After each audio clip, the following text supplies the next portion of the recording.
wabarakatuh. Halo semuanya, perkenalkan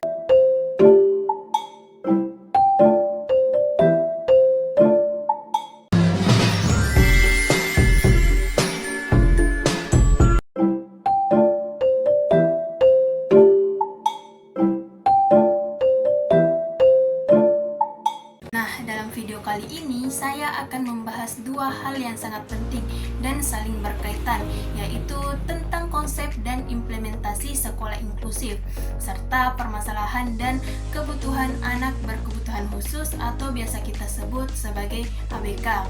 Kedua hal ini tidak bisa kita pisahkan karena keberhasilan sekolah inklusif sangat bergantung dengan sejauh mana kebutuhan ABK bisa dipahami dan dipenuhi dengan tepat. Sekolah inklusif bukan hanya sekedar tempat belajar biasa, tapi juga menjadi ruang bersama yang menghargai perbedaan, mendorong partisipasi aktif, dan memastikan semua anak punya kesempatan yang sama untuk berkembang.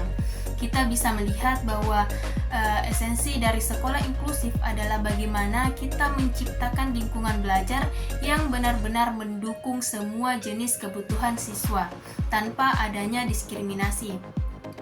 Dalam praktiknya, penerapan sekolah inklusif ini sudah didukung oleh berbagai kebijakan, misalnya Permendiknas nomor 70 tahun 2009 mewajibkan sekolah dasar hingga menengah untuk menerima dan melayani siswa ABK.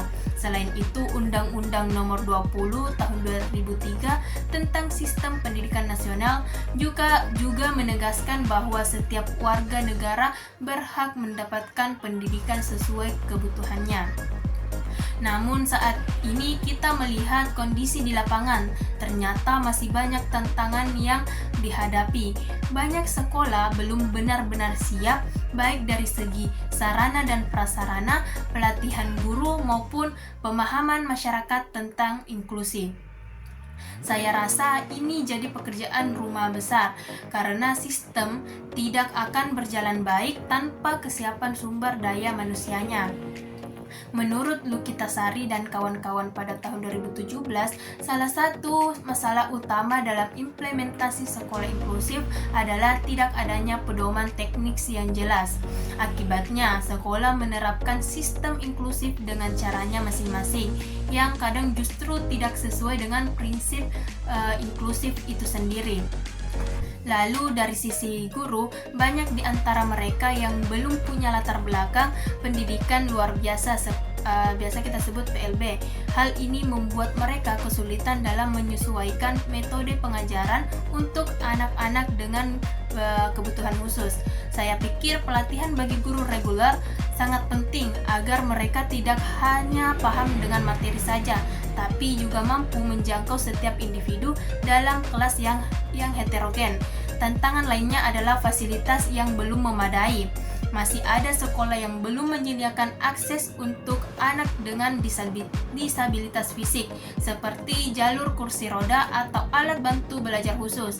Magviro pada tahun 2022 menyatakan bahwa ketersediaan fasilitas yang ramah ABK sangat berpengaruh terhadap keberhasilan proses belajar mereka. Setelah memahami bagaimana konsep dan kebijakan sekolah inklusif dijalankan, sekarang mari kita bahas lebih dalam lagi tentang siapa yang menjadi pusat dari sistem ini, yaitu anak berkebutuhan khusus atau biasa kita sebut ABK, serta bagaimana peran guru dan orang tua sangat menentukan keberhasilan pendidikan inklusif. Anak berkebutuhan khusus bukan hanya mereka yang punya kekurangan secara fisik atau intelektual, tapi juga termasuk anak-anak dengan kelebihan di bidang tertentu. Yang membedakan mereka dari anak-anak lain adalah kebutuhan mereka yang lebih spesifik dalam pembelajaran, lingkungan, dan interaksi sosial. Misalnya, anak tunanetra tentu membutuhkan media belajar seperti tulisan braille atau benda konkret yang bisa diraba. Anak tunarungu memerlukan metode komunikasi visual, sedangkan anak tunagrita memerlukan pembelajaran yang sederhana dan berulang. Semua itu menunjukkan bahwa satu pendekatan tidak bisa digunakan untuk semua anak. Kita perlu fleksibel dan adaptif. Menurut Hermawan pada tahun 2010, ABK bukan selalu berarti tidak mampu, tapi mereka hanya berbeda dalam cara berkembang. Dan sebagai pendidik atau calon pendidik, kita harus melihat mereka dari potensi yang mereka miliki, bukan dari keterbatasannya. Disinilah peran guru sangat penting. Guru reguler harus mampu memahami kebutuhan tiap siswa, bukan hanya mengajar materi saja, tapi juga membangun suasana kelas yang inklusif. Pendekatan seperti pembelajaran diferensiasi, di mana cara mengajar disesuaikan dengan kebutuhan siswa. Ini sangat membantu. Pitanza dan kawan-kawan 2023 menyebutkan bahwa pendekatan seperti ini terbukti bisa meningkatkan keterlibatan siswa ABK dalam proses belajar. Selain itu, guru pendukung juga memegang peran penting terutama dalam menyusun program pembelajaran individual dan mendampingi siswa selama kegiatan belajar. Dan jangan lupa peran guru BK juga. Menurut Irmayanti dan Yuliani pada tahun 2020, guru BK berperan dalam membantu siswa ABK secara emosional, mengembangkan keterampilan sosial, serta menjembatani komunikasi antara guru, siswa, dan orang tua. Nah, bicara soal orang tua, kolaborasi mereka dengan guru juga tidak kalah penting. Tanpa dukungan orang tua, anak akan kesulitan untuk berkembang. Menurut Trilensi pada tahun 2025, komunikasi aktif antara guru dan orang tua termasuk diskusi tentang kegiatan anak di rumah dan di sekolah bisa meningkatkan efektivitas pembelajaran. Saya pribadi percaya bahwa pendidikan inklusif tidak akan bisa berjalan dengan baik jika hanya bertumpu pada sekolah saja. Perlu kolaborasi antara guru, orang tua, komunitas, dan pemerintah agar lingkungan belajar benar-benar inklusif dan mendukung perkembangan semua anak, termasuk anak berkebutuhan khusus. Jadi dari pembahasan tadi bisa kita lihat bahwa pendidikan inklusif adalah langkah nyata untuk menjamin setiap anak, termasuk anak berkebutuhan khusus, mendapatkan hak yang sama dalam proses belajar. Prinsipnya bukan hanya menyamakan semuanya, tapi menyesuaikan agar semua bisa berkembang sesuai potensi masing-masing. Meskipun sudah ada kebijakan yang mendukung, penerapannya masih menghadapi berbagai tantangan, mulai dari keterbatasan fasilitas, kurangnya guru yang terlatih, hingga rendahnya pemahaman masyarakat tentang pentingnya inklusif.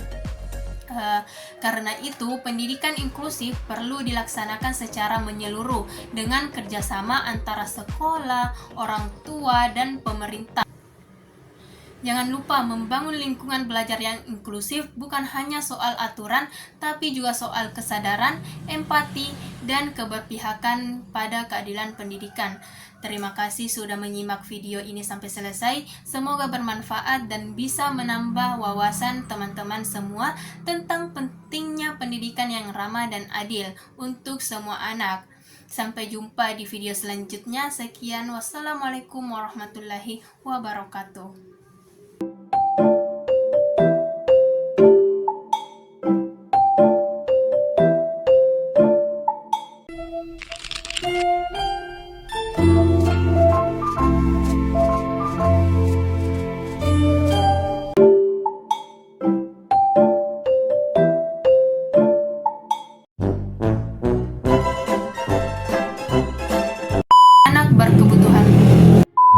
Assalamualaikum warahmatullahi wabarakatuh. Halo kawan, pada tahun 2022 asal berbagai dipenuhi dengan tepat. Ketersediaan. Halo semuanya, perkenalkan